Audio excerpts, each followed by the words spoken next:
Vocês não estranhem a nossa arrumação hoje, né? Como está arrumado. Ontem nós tivemos culto de jovens, foi assim, então nós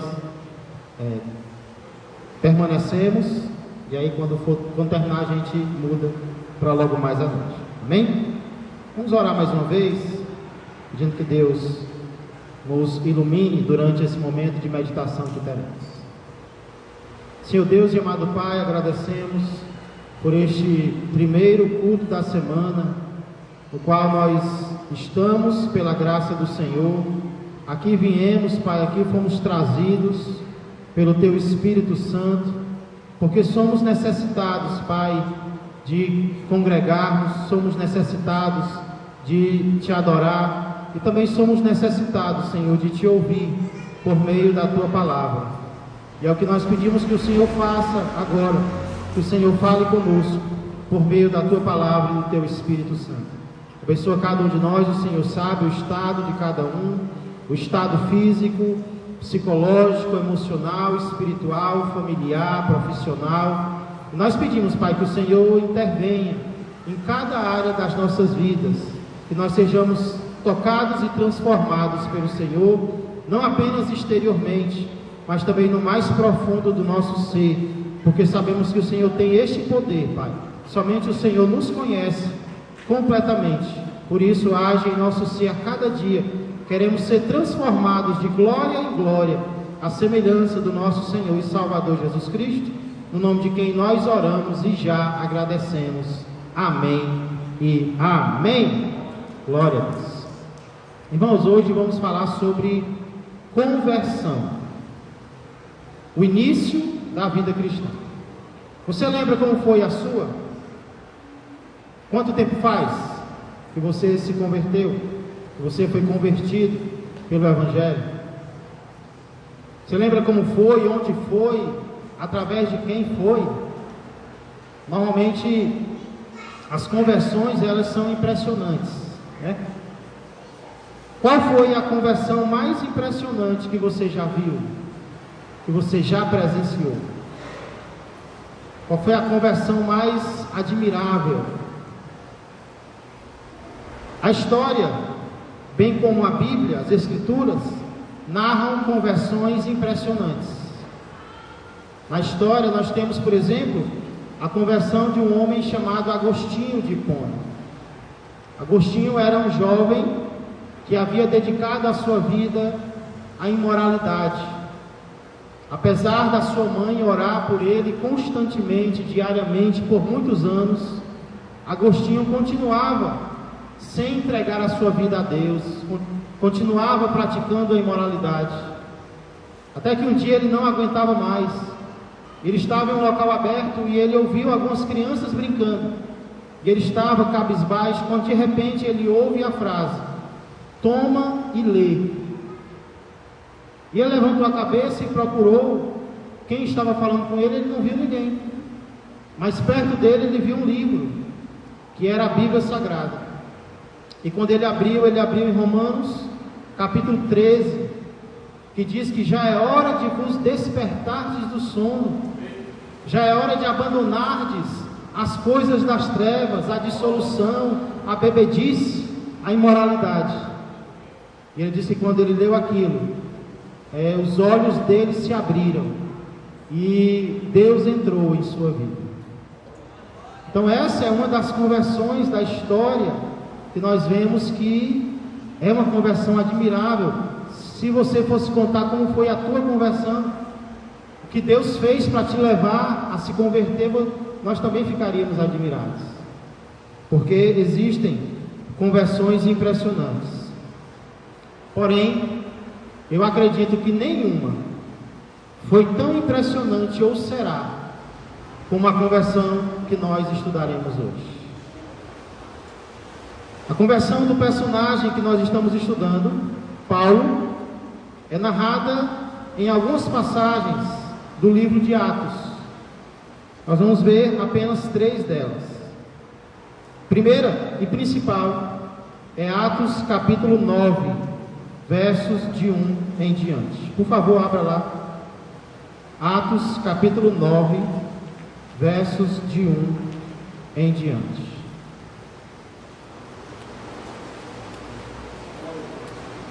Está dando para me ouvir bem? Nitidamente? Atos vem depois de João.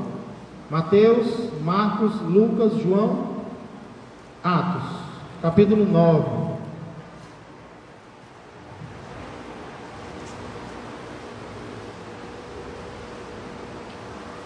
Pensei que era da torneira, mas é do gelágua mesmo. O que nós vimos até aqui, irmãos? Essa é a terceira aula que nós temos sobre a vida de Paulo. Na primeira nós vimos a infância de Paulo, onde ele nasceu, de quem ele nasceu, como ele foi criado e o que ele se tornou um fariseu. Na nossa segunda aula de domingo passado nós vimos Paulo, o perseguidor da igreja. Nós vimos o que Paulo fazia contra a igreja e por que Saulo fazia isso. Nós tiramos algumas lições para nós. Hoje o título do nosso estudo é a impressionante conversão de Saulo. A impressionante conversão de Saulo. Lucas nos conta como aconteceu. Verso de número 1. Saulo, respirando ainda ameaças e morte contra os discípulos do Senhor, dirigiu-se ao sumo sacerdote. Nós já vimos que Saulo não é o nome de Paulo depois de se converter. Saulo é um dos nomes que Paulo usa em toda a sua vida, porque é o nome hebraico, é o nome que ele usa entre os judeus. Saulo é uma forma diferente de Saul, que foi o primeiro rei de Israel, que era da mesma tribo que Paulo, da tribo de Benjamim. Então Saulo não é o nome de descrente. Aí quando ele se converte, agora ele se chama Paulo, né? Como tem na harpa cristã. Mas transformado foi em um Paulo, porque viu. Exatamente. Mas transformado foi. Por quê? É a Rosa de Saron, é? A Rosa de Saron. Muito lindo esse louvor, mas nessa parte aí não foi inspirada por Deus, né? O homem falha mesmo.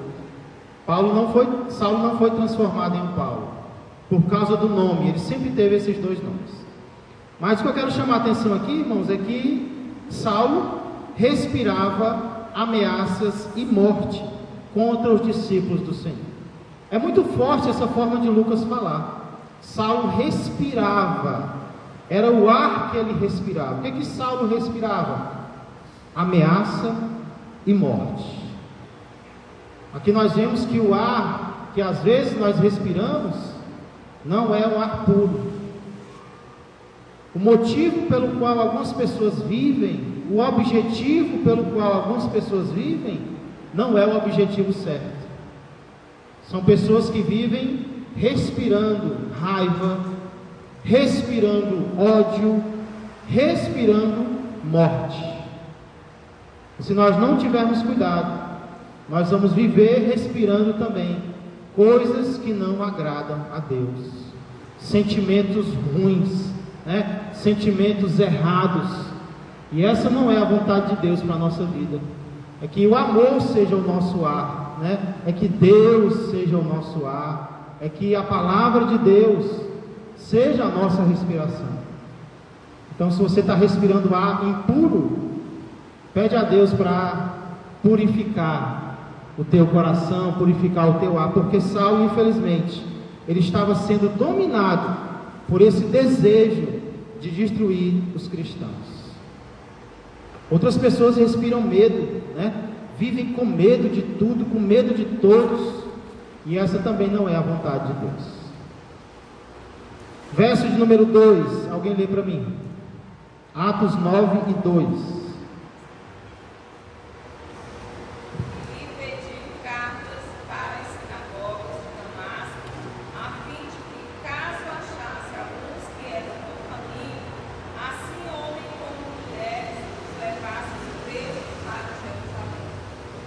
E lhe pediu cartas. Nós sabemos para que eram essas cartas, para poder levar os cristãos presos de Damasco para Jerusalém.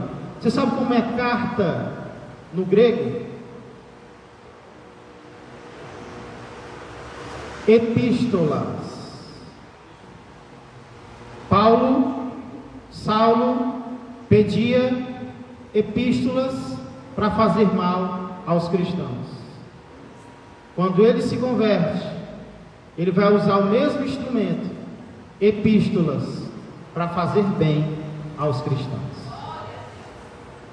Irmãos, entenda uma coisa: quando nós nos convertemos, isso não quer dizer que Deus vai desfazer todos os instrumentos que nós usamos antes de se converter e vai substituir por outros, não. O que significa é que muitas vezes Deus vai usar os mesmos instrumentos que nós usávamos, só que agora com um propósito diferente. Paulo usava cartas para fazer mal. Quando ele se converte, ele usa cartas para fazer o bem. Alguém que é descrente e tem a habilidade de cantar, canta para o mundo, canta músicas que não agradam a Deus. Isso quer dizer que quando ele se converte, ele vai ter que parar de cantar? Não, ele pode continuar cantando, porém com propósitos diferentes. Ah, mas é o meu trabalho. Mas tem que ser transformado o teu trabalho também. Você pode continuar cantando, porém você vai cantar músicas diferentes, em lugares diferentes e com um propósito diferente, porque agora tudo tem que ser para quê? Para a glória de Deus. Então não quer dizer que todo instrumento que você tem, toda habilidade, toda a experiência que você adquiriu antes da conversão, agora vai ser jogado no lixo e nada disso vai ser aproveitado. Não, Deus vai usar, só que para os propósitos dele. Amém? Então, que experiências, que instrumentos você tinha no mundo e agora você pode usar no serviço do Senhor? Deus pode, Deus quer fazer isso muitas vezes. Mas eu também fiquei admirado, irmãos, porque Lucas diz que ele procurava cartas para que, caso achasse alguns que eram do caminho. Paulo nem tinha certeza se ia encontrar algum cristão para aprender. Mas ele viajou 250 quilômetros de Jerusalém para Damasco, para que caso achasse algum cristão, ele prendesse. Olha o que Paulo estava disposto a fazer para matar os cristãos. Viajar 250 quilômetros de cavalo, para talvez achar um para prender, né? Realmente ele estava dominado por aquele desejo de fazer o mal aos cristãos. Mas algo acontece. Eu já estou em Atos 13 aqui. Volta para Atos 9. Verso 3.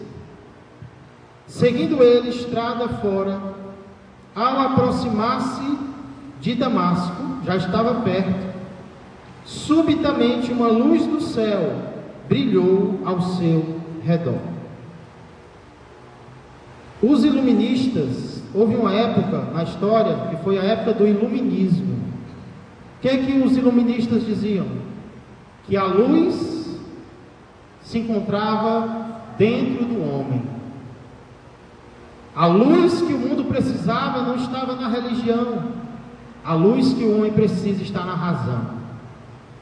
E houveram progressos, né, nas leis, nos reinos, mudaram a forma de governar, porque se acreditava que a luz estava dentro do homem. Irmãos, de onde é que vem a verdadeira luz? Seguindo ele estrada fora, ao aproximar-se de Damasco, subitamente uma luz do céu brilhou ao seu redor. Na terra, nós só encontramos trevas. É preciso que Deus mande uma luz para o ser humano. A palavra vem do céu, Jesus veio do céu, o Espírito Santo vem do céu. Tiago vai dizer que toda boa dádiva e todo dom perfeito vem do alto, descendo do Pai das luzes, em quem não pode existir variação ou sombra de mudança. Então toda luz vem de cima, toda luz verdadeira vem do céu. Por isso que quando algo bom acontece na nossa vida, a gente tem que olhar para o céu e agradecer a Deus, né? Não é de nós mesmos, eu consegui. Não. Deus te deu a força para conseguir. Deus te deu a inteligência para conseguir. Você vai se orgulhar de quê? Se tudo vem dele. Nós respondemos ao que ele dá, mas quem dá é ele. Amém? Verso 4: E caindo por terra, ouvi uma voz que lhe dizia: Saulo, Saulo, por que me persegues? Saulo caiu de quê? A gente sempre diz, acredita que Saulo caiu do cavalo, né? Mas não tem nenhum versículo, irmãos, que diga isso. Acredita? Você vai procurar um versículo que diz que Saulo caiu do cavalo, que diz que Saulo caiu, mas não diz que ele caiu do cavalo. É só para a gente ter cuidado com aquilo que a gente ouve e avaliar pela palavra de Deus. É bem provável que ele caiu do cavalo, mas o texto não diz. O que o texto diz claramente é que Jesus faz uma pergunta para ele: Saulo, Saulo, por que me persegues? Aqui nós vemos, irmãos, que quem persegue Jesus, ou quem persegue a igreja de Cristo, está perseguindo o próprio Cristo.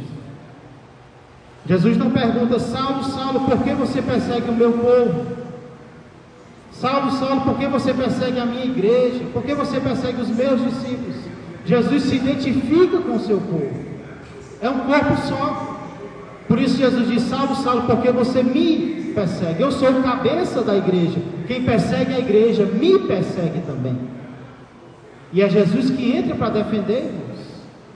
Nós não precisamos nos defender. O próprio Jesus nos defende. Ele vai entrar a conversar, a tratar com estas pessoas que defendem a igreja. E aí Paulo se admira, e no verso 5 diz: ele perguntou: quem és tu, Senhor? E a resposta foi: você ainda não entendeu? Eu sou Jesus, a quem tu persegues. Cristo usa o nome mais simples, o mais conhecido. Eu poderia dizer: eu sou Cristo, eu sou o ungido de Deus, eu sou Jesus, a quem tu persegues. Por que Paulo pergunta: quem és tu, Senhor?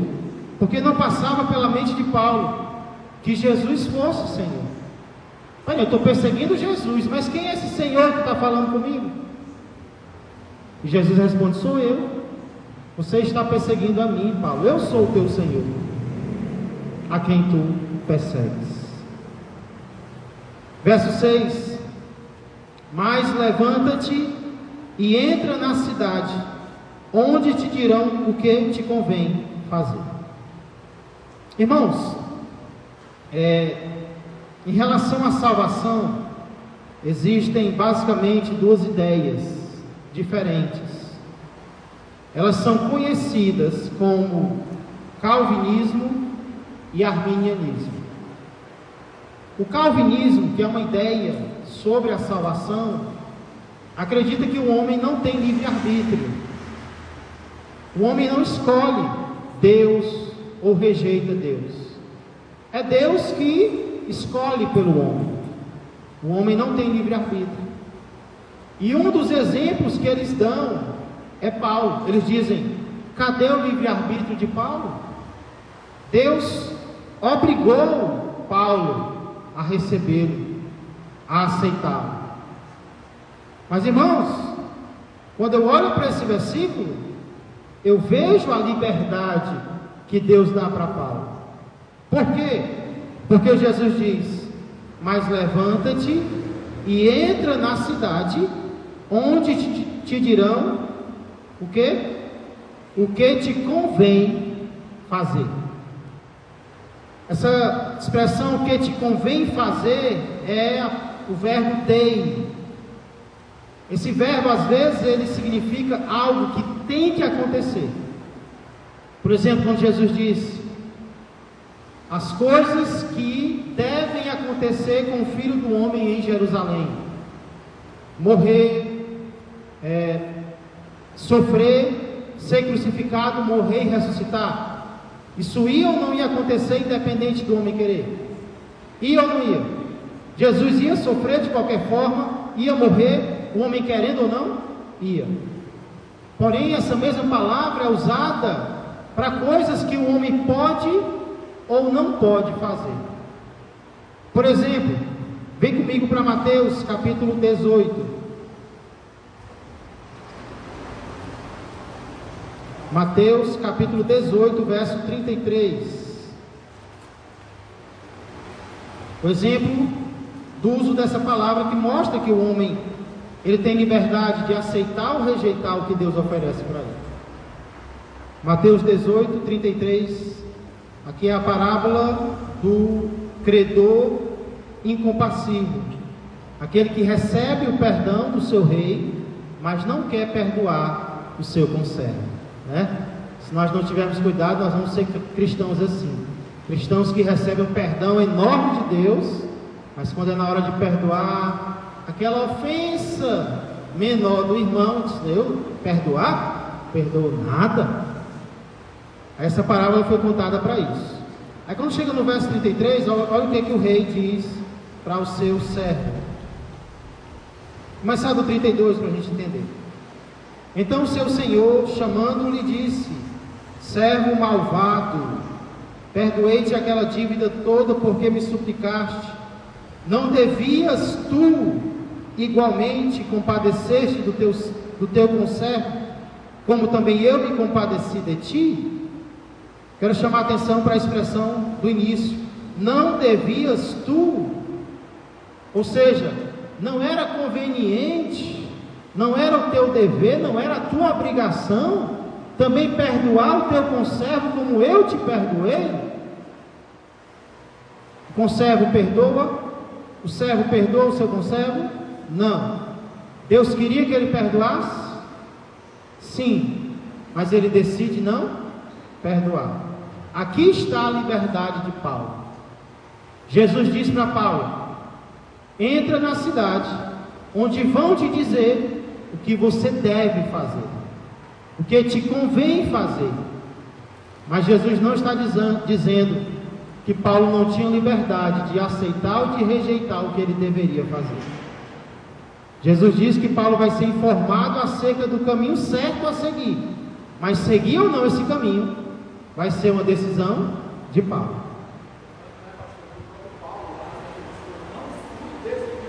Exatamente. Em outros textos ele vai confirmar isso. Não fui desobediente à visão celestial. Por que Paulo diz que eu não fui desobediente? Porque ele poderia ter sido. Isso vale para nós, irmãos. Todos nós também temos o livre-arbítrio de aceitar ou rejeitar o que vem de Deus. Até Paulo teve, né? Imagine nós.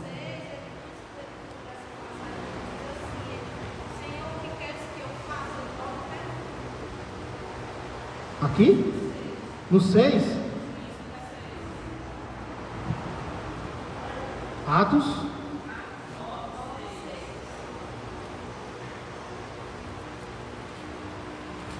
Deve ser outra versão, né, Luiz? A tua?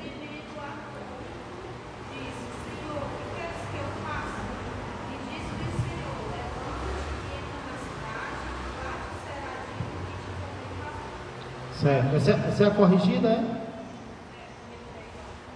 Ok. Aqui vai combinar com o que Paulo vai dizer no testemunho dele.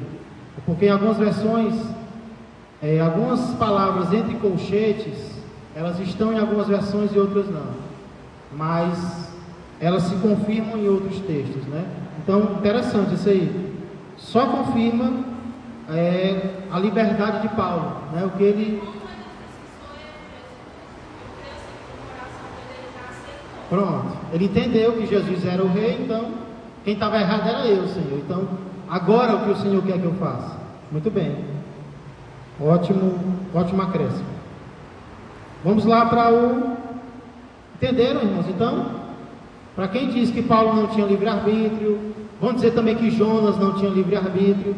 Mas se Jonas não tinha livre-arbítrio, por que ele foi parar no mar? Né? Livre-arbítrio é você dizer eu não quero e eu vou arcar com as consequências. Aí Deus diz: tudo bem, você que sabe, mas a tempestade está vindo aí, né? E aí ele poderia: não, eu vou morrer, eu quero morrer incrédulo, eu quero morrer rebelde. Mas ele se arrependeu. Deus sabe como nos ajudar a chegar ao arrependimento, né? Manda uma dor de dente, uma dor de cabeça, uma dor no estômago, uma enfermidade, uma decepção amorosa, né? Um desemprego, e aí aquilo vai trabalhando no coração da gente, vai amolecendo mais e mais. Deus é tão maravilhoso, Ele nos exerce as condições que só Ele sabe, porque Ele conhece profundamente aquilo que nós não sabemos, Ele já sabe. Exatamente. Então Ele usa essas condições e fala, mas Senhor, por que, Senhor, que eu não te conhecia antes? Aí o Senhor diz, ó, eu já tinha preparado isso aí para você, só que você não deixou, não queria, mas eu tive que usar para que você abrisse a tua mente. Eu conheço lá na frente o que você conhece. Exatamente. A dona Sandra dizia que a gente não sabe nem o virar da esquina. É verdade, não sabe nem o que tem na esquina. Deus sabe até o último dia da nossa vida. Verso 7, irmãos. Os seus companheiros de viagem pararam emudecidos, ouvindo a voz, não vendo contudo ninguém. Mais na frente a gente vai ter detalhes sobre o que os companheiros de viagem de Paulo realmente perceberam. Versos 8 e 9. Então se levantou Saulo da terra, e abrindo os olhos, nada podia ver, e guiando-o pela mão, levaram-no para Damasco. Esteve 3 dias sem ver, durante os quais nada comeu, nem bebeu. Vocês acham que aqui Paulo fez um jejum voluntário? Não? Porque ele ficaria 3 dias sem comer ou beber? Eu acho que foi a condição que ele entendeu. Mas foi voluntário ou foi algo físico? Não, ele não podia comer e beber, ou ele não quis comer e beber? Eu acredito que foi algo assim, a proporção da vida ocorreu. Porque tem gente que às vezes com medo chega ao ponto de dizer, olha, eu não estou mais comendo, eu não estou mais isso, não estou mais comendo. Você acha que foi o impacto emocional? Okay. Acho que foi jejum?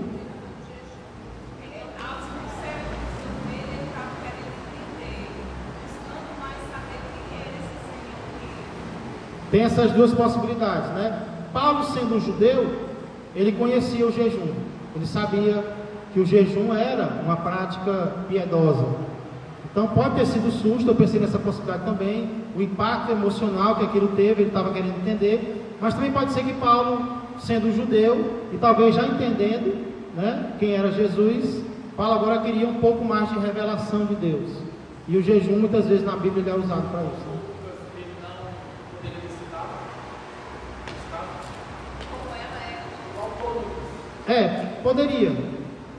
Poderia. Como é que ele fala em relação a Cristo? Em Lucas.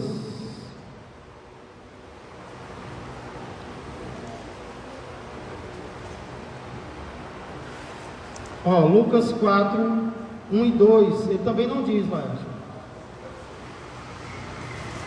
Jesus, cheio do Espírito Santo, voltou do Jordão e foi guiado pelo mesmo Espírito no deserto durante 40 dias, sendo tentado pelo diabo. Nada comeu naqueles dias, ao fim dos quais teve fome.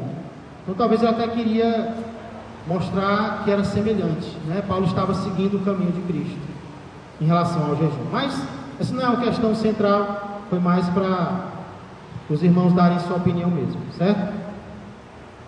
E aí, a partir do verso 10, outro personagem vai entrar em cena.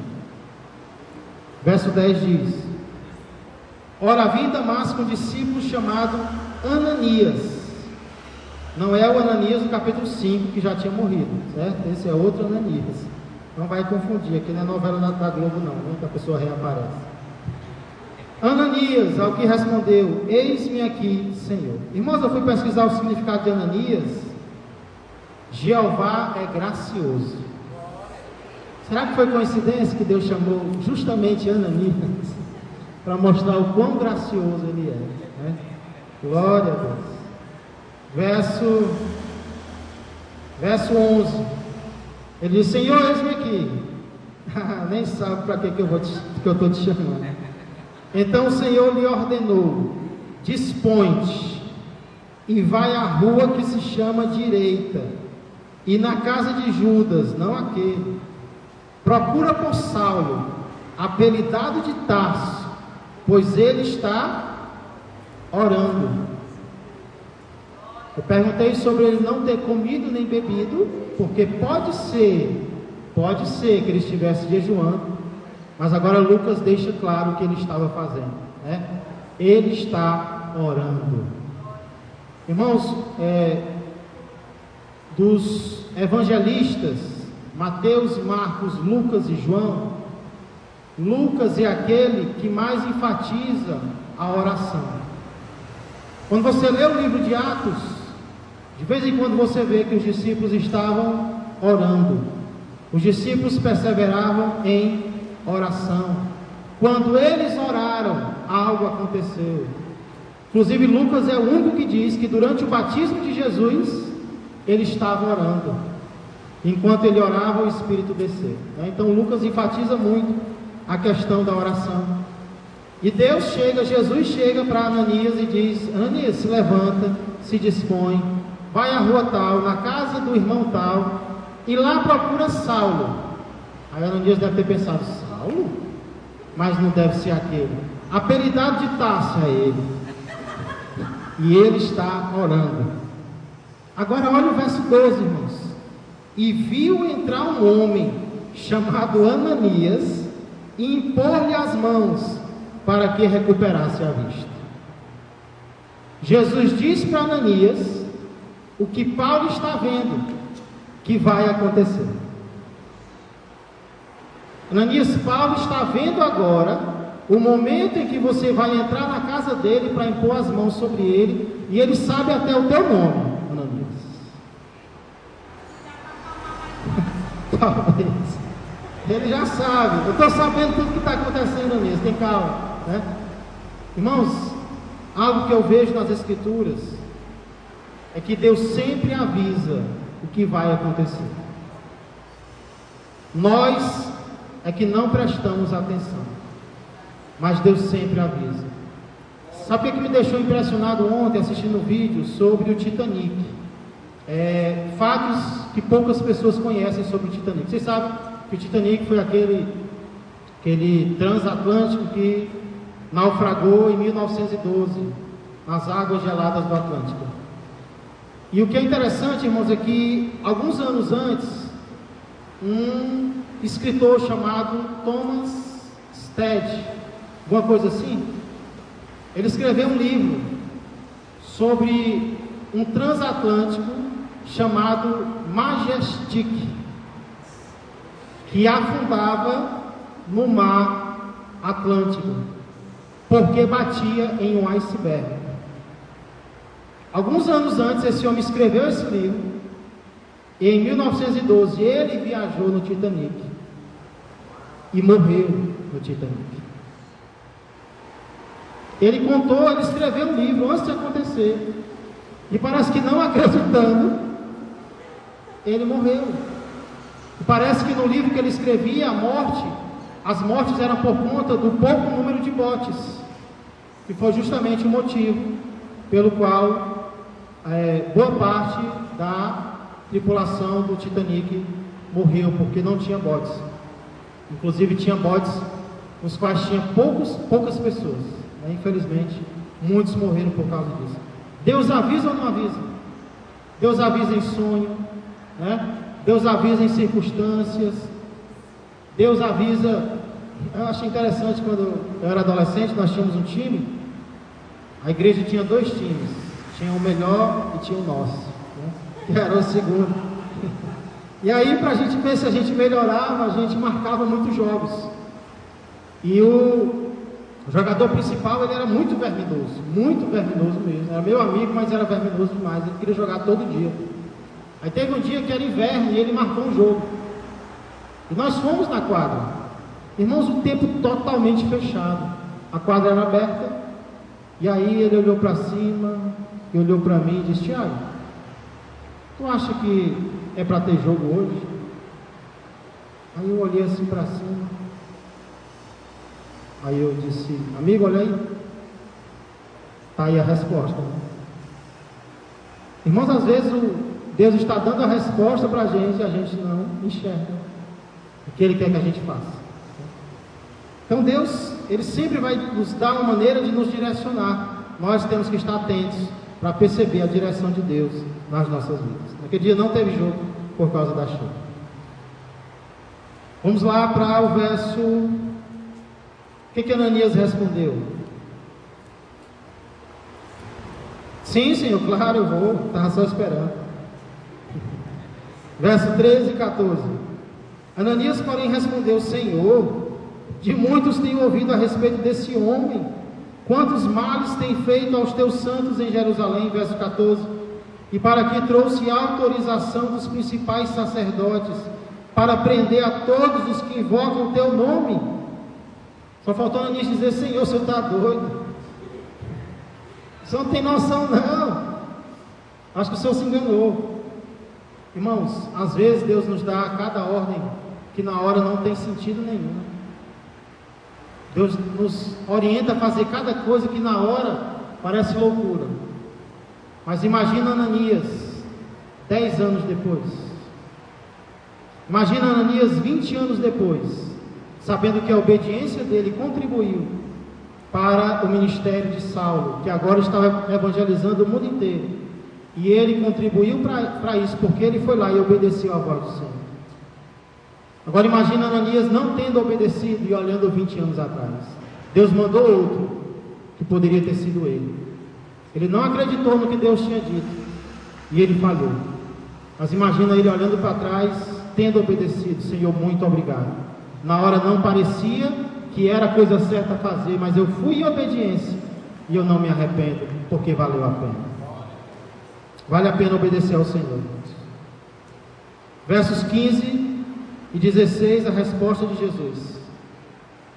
Mas o Senhor lhe disse: vai, porque este é para mim um instrumento escolhido para levar o meu nome perante os gentios e reis, bem como perante os filhos de Israel.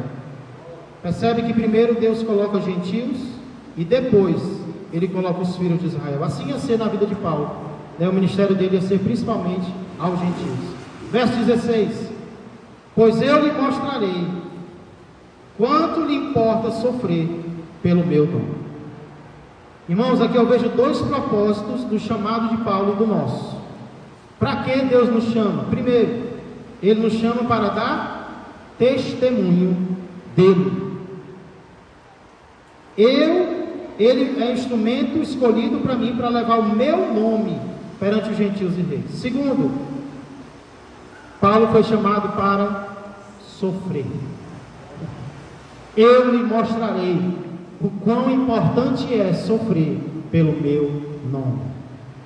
Testemunhar e sofrer fizeram parte do chamado de Paulo e fazem parte do nosso chamado também.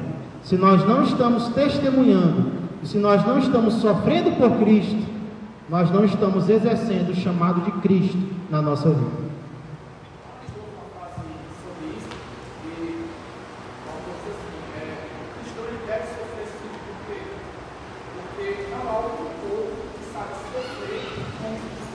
É verdade, é o único que tem um motivo certo para sofrer, né?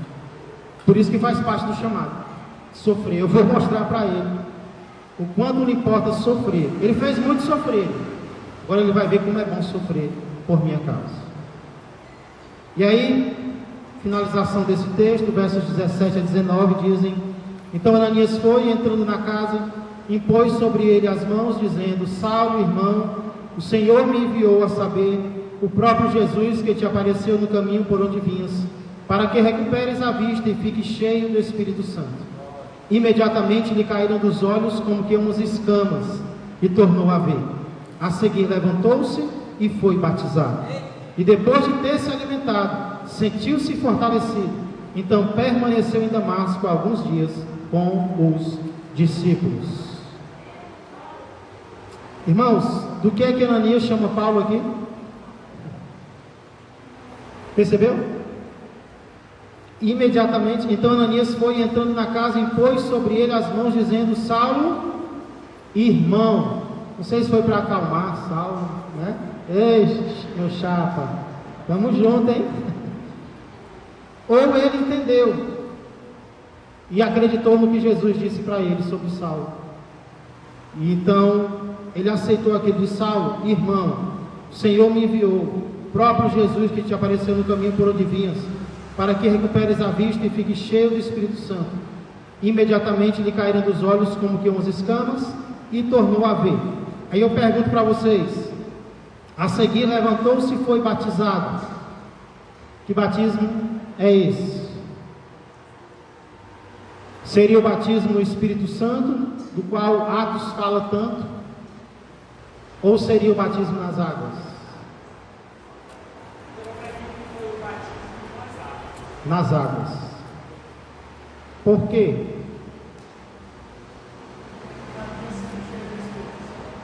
Porque o que, Samara? Já está. Traduz aí, Arão.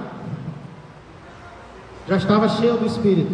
Eu acredito que também para realmente, quando ele aceitou aquilo, ele tinha que dar mais um passo, o batismo, de ser cheio.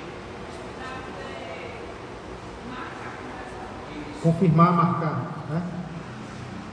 Todos concordam? Porque uma vez alguém me procurou e perguntou, né? Pastor, esse batismo aqui foi o batismo no Espírito Santo ou foi o batismo nas águas? Aí eu disse para ela que viesse hoje, faz muito tempo, né? Mas os outros textos, irmãos, eles vão esclarecer isso.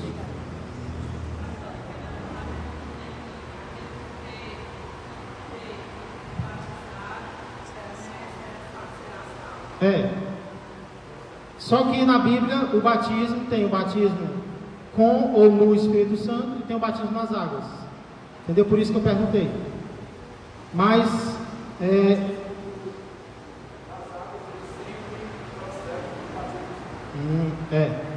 exatamente. Essa é a sequência, né?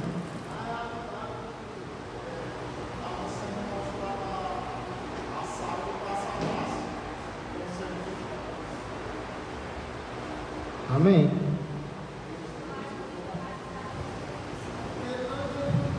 Olha, uma opinião contrária, na cara dele.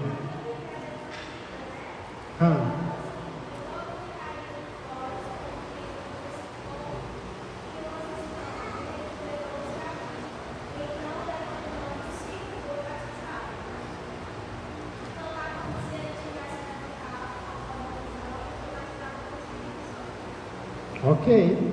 Então são duas opiniões, né? Também acha que é com o Espírito Santo?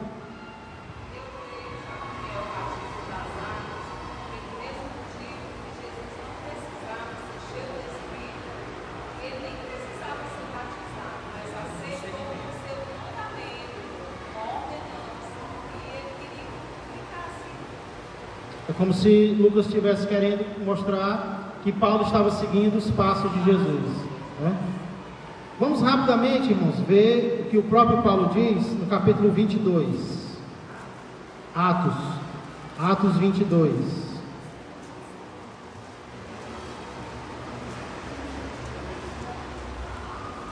Versos 6 a 16. Eu gosto dessa interação, porque a gente pensa em dar uma opinião.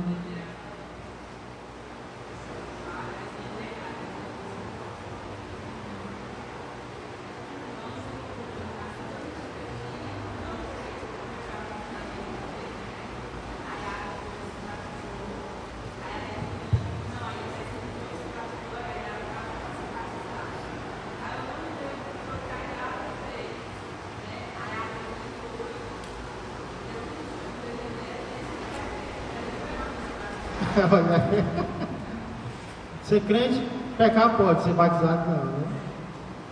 Pecado dele. Versos 6 a 16, vamos ler de uma vez, irmãos. Atos 22, 6 a 16. Ora, aconteceu que indo de caminho, e já perto de Damasco, quase ao meio-dia, repentinamente, grande luz do céu brilhou ao redor de mim. Agora já é Paulo dando testemunho, aquilo para o qual Jesus o chamou para fazer.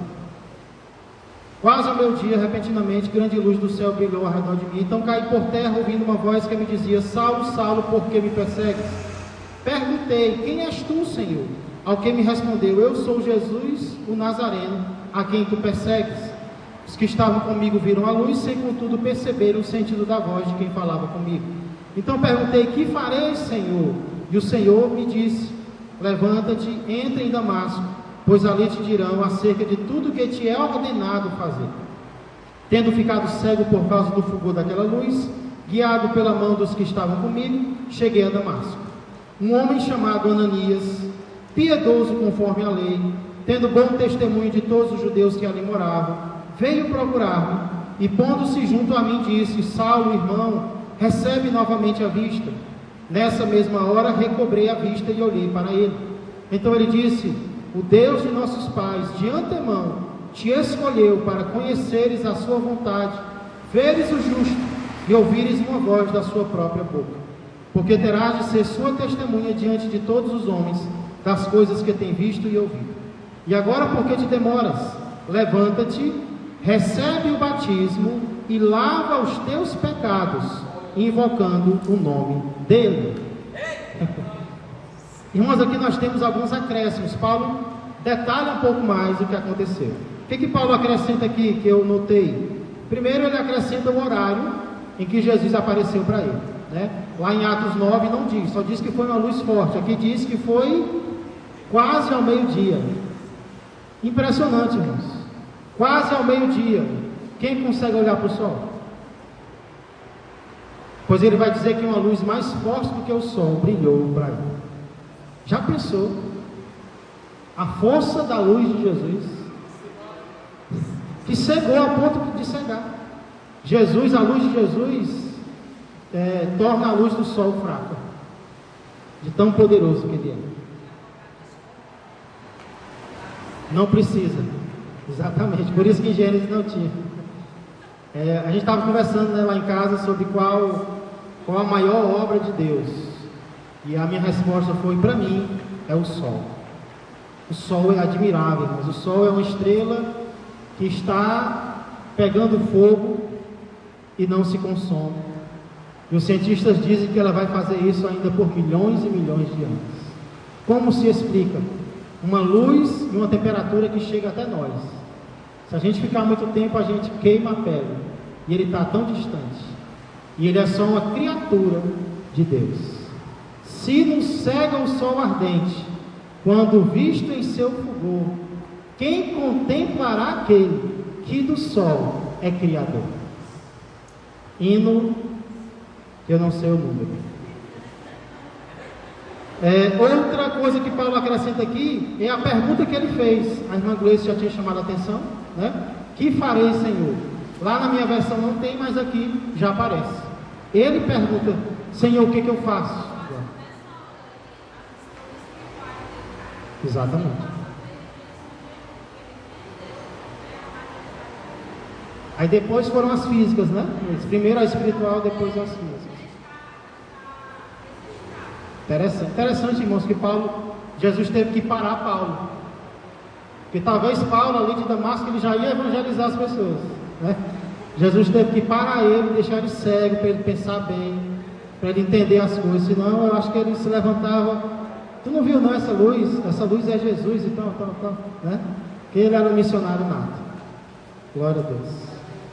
E aí ele acrescenta também o que os companheiros viram. Eu achei interessante isso. Aqui diz que eles viram a luz, sem contudo perceber o sentido da voz de quem falava comigo. Eles ouviram a luz, eles viram a luz, eles ouviram a voz, mas eles não entenderam a voz. Irmãos, algumas coisas Deus vai falar conosco diretamente, outras coisas Ele vai nos usar para falar para alguém. Então eles não entenderam a voz, mas Paulo poderia dizer para eles, como ele está dizendo para nós agora, né? Às vezes Deus fala conosco diretamente, outras vezes Ele usa pessoas. E aí, também o tipo, quem era Ananias? Era um judeu piedoso, convertido, claro. E o tipo de batismo que Paulo respondeu, para tirar todas as dúvidas, poderia ter sido o batismo no Espírito Santo, mas aqui nós vemos que foi o batismo nas águas, ok? Porque realmente Paulo já tinha recebido, né? Ele já estava cheio do Espírito Santo. Para a gente fechar, irmãos, rapidamente, só ler Atos 26, 12 a 18, para que não reste nada para a próxima aula. Atos 26, 12 a 18. É outro testemunho que Paulo dá. Interessante, Jesus disse que ele daria testemunho perante reis, autoridades. E é exatamente isso que ele faz no capítulo 22 e agora no capítulo 26. Atos 26, 12 a 18. Com estes intuitos, parti para Damasco, levando a autorização dos principais sacerdotes e por eles comissionado. Ao meio-dia, ó rei, indo eu caminho fora, vi uma luz no céu, mais resplandecente que o sol. Como é que pode? Uma luz mais forte que o sol, que brilhou ao redor de mim dos que iam comigo. E caindo todos nós por terra, ouvi uma voz que me falava em língua hebraica. Talvez por isso os outros não entenderam. Saulo, Saulo, por que me persegues? Dura coisa é recalcitrares contra os aguilhões. Então eu perguntei: quem és tu, Senhor? Ao que o Senhor respondeu: eu sou Jesus a quem tu persegues, mas levanta-te e firma-te sobre teus pés, porque por isto te apareci, para te constituir ministro e testemunha, tanto das coisas em que me viste, como daquelas pelas quais te apareceria ainda, livrando-te do povo e dos gentios, para os quais eu te envio, para lhes abrires os olhos e os converteres das trevas para a luz, e da potestade de Satanás para Deus, a fim de que recebam eles remissão de pecados e herança entre os que são santificados pela fé em mim. Jesus diz para converteres, ou seja, Paulo, você vai converter. Não é que o homem converte, é que Deus usa o homem para converter outros. Irmãos, é só essa expressão, recalcitrar contra os aguilhões. Jesus diz: dura coisa é recalcitrares contra os aguilhões. O que isso significa? Recalcitrar é Tem proceder. essa ideia? Pois não?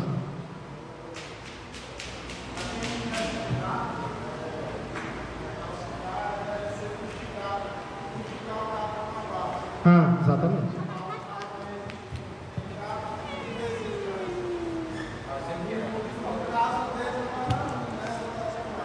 Exatamente. Recalcitrar é dificultar a obediência, é resistir, né? É como o dono ali que quer conduzir o gado, mas o gado recalcitra, ele fica resistindo. Contra os aguilhões, o que é o aguilhão? O aguilhão é uma ponta de ferro que era usada, colocada em uma vara, que ali ele castigava o gado. Então o gado rebelde, ele ia ser castigado. E aí Jesus diz: dura coisa vai ser você recalcitrar, dura coisa vai ser você se rebelar contra os aguilhões. O que eu aprendo aqui? Jesus já estava falando com Paulo, mas Paulo estava endurecendo o coração, né? Mas agora parece que Paulo realmente se entrega ao Senhor. Murre, como é aí?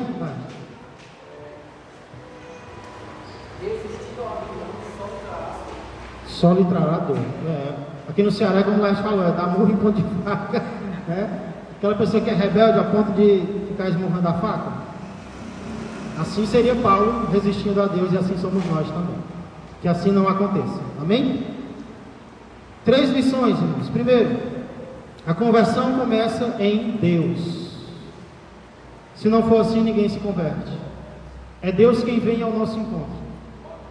E olha ao encontro de quem Deus vem. O que Paulo era? Perseguidor, inimigo.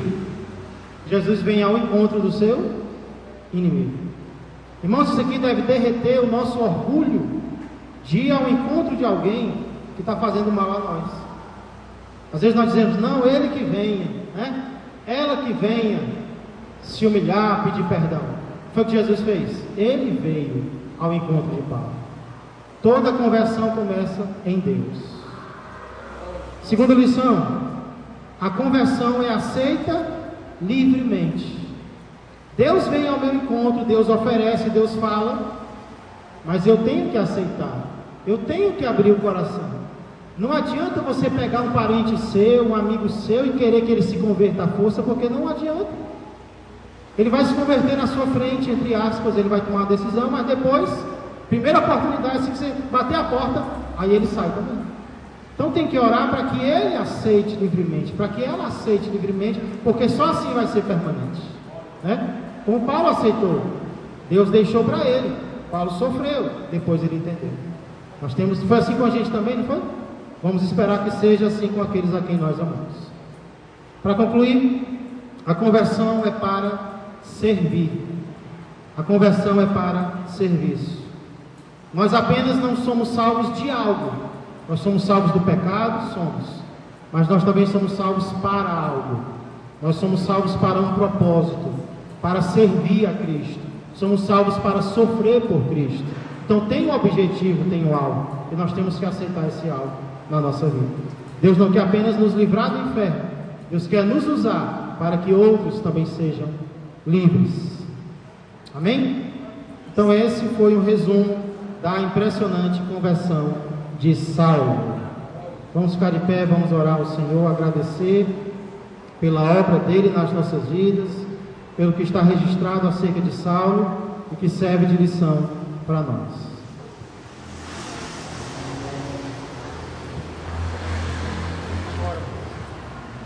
Pai do Senhor a todos, eu vou orar agora e pedir encarecidamente a oração de todos que estão aqui, porque eu tenho umas primas que elas são gêmeas.